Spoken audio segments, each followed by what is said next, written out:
The desert stretched in endless ripples of ochre and gold, the land shimmering under the mid-morning sun like the hide of some great living beast.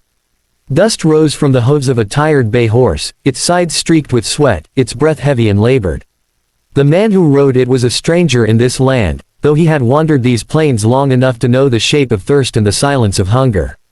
His name was Daniel Haskett, a drifter from the east, a man who had seen too much war and too little peace.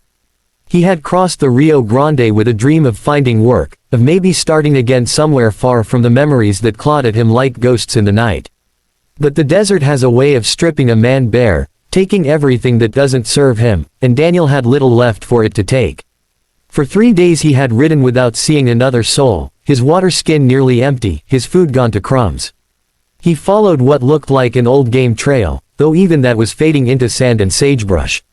When he saw the faint wisp of smoke in the distance, he thought at first it was a mirage, a trick of light and longing. But as he rode closer, the thin column stayed fixed against the blue sky, rising from behind a stand of cottonwoods near a dry wash. He pressed his heels gently into the horse's flank, urging it forward. By the time he reached the trees, the sun had slipped westward, bleeding red into the horizon. The small fire was real, and beside it sat a girl, no more than 10 years old, wrapped in a faded blanket of woven wool. Her dark eyes met his for an instant, wary but unafraid. She was Apache, he could tell from the shape of her face, the long braids that glistened with the last of the light.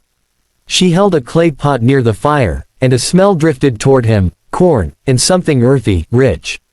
It hit him so suddenly that his stomach clenched in protest. He stopped several paces away, raising one hand slowly. "Evening," he said quietly. "Didn't mean to startle you." The girl didn't answer. Her small hand went to a stone knife lying beside her, not lifting it, just resting there. Her silence was not fear, it was assessment. Daniel knew that look, he'd seen it in scouts and soldiers alike, the way they measured threat against hope. He nodded once, trying to seem less a danger than a wanderer too weary to mean harm. "I've been riding long," he said after a moment. "Saw your fire and thought, maybe some water, if there's any to spare." Still nothing. The girl tilted her head slightly, then glanced toward the darkness beyond the cottonwoods, as if listening. The wind rustled the branches overhead. Somewhere in that sound, Daniel felt the shift of presence, the way the world seems to change when you realize you are no longer alone. He turned, and there she was. The woman stepped from the shadows-like part of the desert itself, tall, wrapped in a deer-hide shawl embroidered with beads that caught the firelight. Her hair, black as a raven's wing, hung loose down her back, streaked with a few silver threads that glowed like moonlight. Her eyes held the same dark steadiness as the girl's, though older, tempered by a depth he couldn't read. She looked at him without haste, without fear, as if she had already decided what manner of man he was before he spoke. "I meant no trouble," Daniel said quickly. "Just thirsty." The woman's gaze lingered on him for a breath before she moved closer. She reached for a gourd near the fire, poured clear water into a small wooden cup, and held it out. He took it carefully, nodding in thanks. The first sip burned his throat with relief. He drank deeply, aware of how the woman's eyes never left him. When he finished, he tried to hand the cup back, but she motioned for him to keep it. "You are far from your people," she said, her voice low and even. Her English was accented, shaped by another tongue but firm. "Why do you ride alone?" Daniel hesitated. There was no easy answer to that. "Just moving west," he said. "Looking for land, maybe work. War took what I had back east." She nodded once, as if the words confirmed something she already knew. "The war takes much from all men," she said.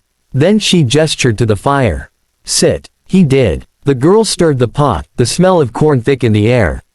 The woman tore a small loaf of bread from a bundle of cloth and set it beside him. He hesitated, his upbringing still clinging to the notion that he should not take food without offering something in return, but hunger made him quick to accept.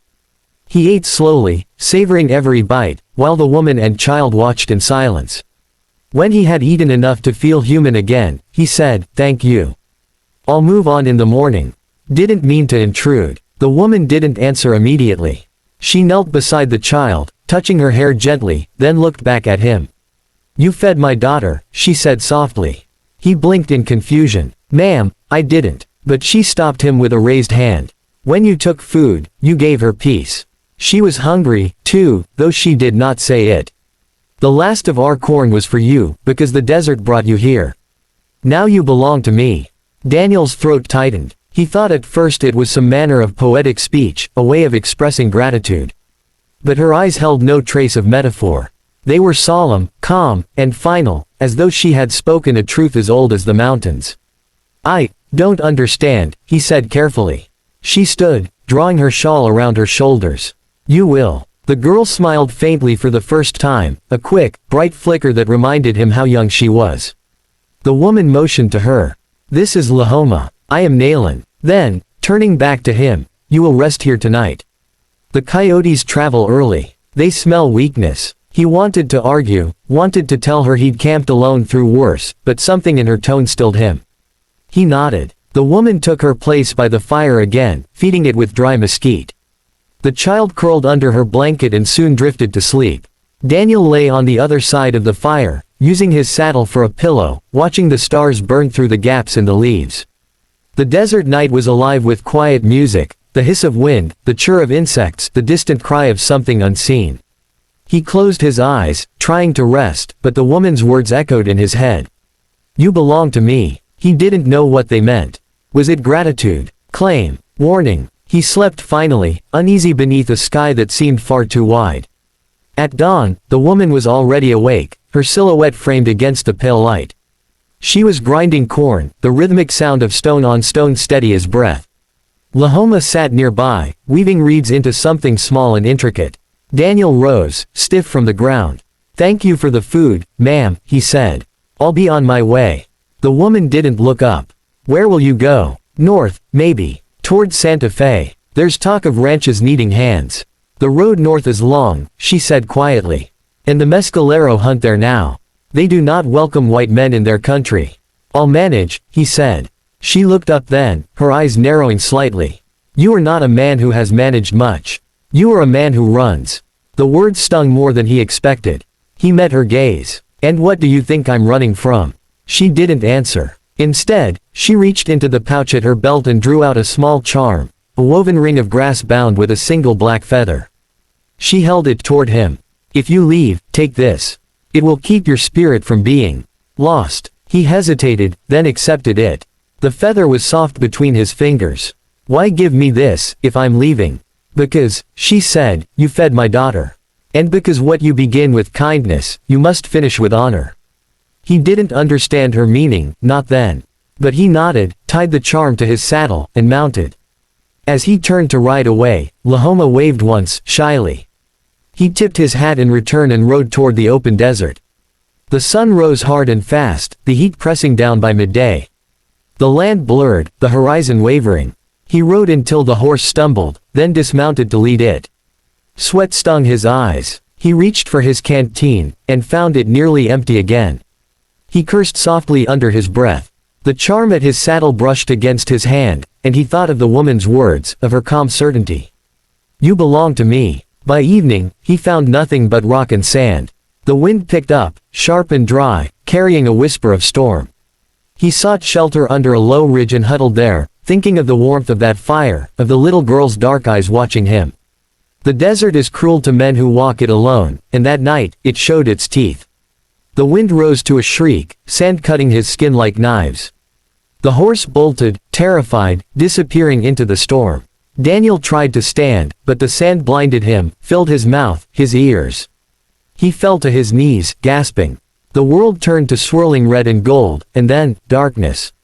When he woke, it was quiet again. The storm had passed, leaving the ground smooth and strange, all tracks erased. He tried to move but found he could barely lift his head. His lips were cracked, his throat raw. The canteen was gone. For a long time, he lay there waiting for the sun to finish what the storm had started. But as he drifted in and out of consciousness, he felt something cool touch his lips, a drop of water, then another. He opened his eyes, blinking through grit and glare. Nayland was kneeling beside him, a clay jar in her hands. Her face was impassive, but her eyes, those dark, steady eyes, were fierce with intent. Drink, she said. He obeyed. The water was warm but clean, each swallow pulling him further from death. When he could speak, his voice came out hoarse. How did you find me? "The desert told me," she said simply. "You belong to me. The wind knows where you fall." He stared at her, unable to tell if she was speaking in riddle or truth. She stood then, helping him to his feet with surprising strength. "Come," she said. "You will not die here." She led him back through the ravaged land, over dunes and dry gullies that all looked the same. By sunset, they reached the same stand of cottonwoods where the fire still burned. Lahoma ran to them, crying out in joy. Daniel sank beside the flames, too weak to speak, while Nayland tended to him as though it were the most natural thing in the world. That night, as he lay wrapped in a blanket that smelled of smoke and earth, he thought of how easily he could have died. He thought, too, of her words, the promise that sounded more like a fate. "You belong to me." It was no threat. It was something older, deeper, like a law carved into the bones of the world. When he awoke at dawn, the woman was gone, but her voice lingered in his mind like the echo of a drum. The girl sat nearby, grinding corn just as her mother had. She smiled shyly at him, handed him a small bowl, and said, "My mother says you stay now." He looked at her, confused.